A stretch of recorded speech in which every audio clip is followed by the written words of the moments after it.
Sindaco Di Paola, a questo punto, dopo 24 ore di agonia, finalmente si può festeggiare.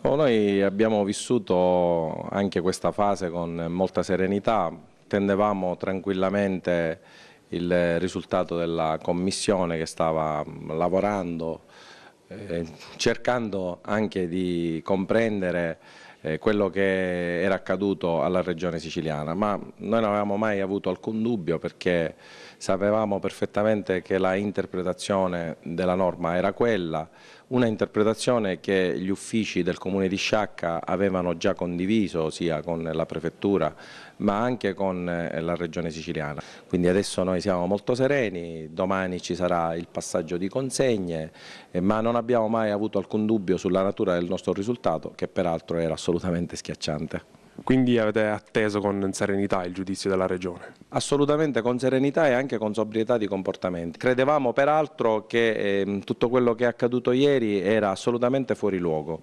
Io penso che la città non aveva bisogno di questa appendice inutile e soprattutto non avrebbe avuto bisogno di un'ulteriore fase elettorale, mentre invece ha bisogno di qualcuno che lavori per la città e per i cittadini e che abbia grande determinazione a risolvere le emergenze e i problemi di questa città.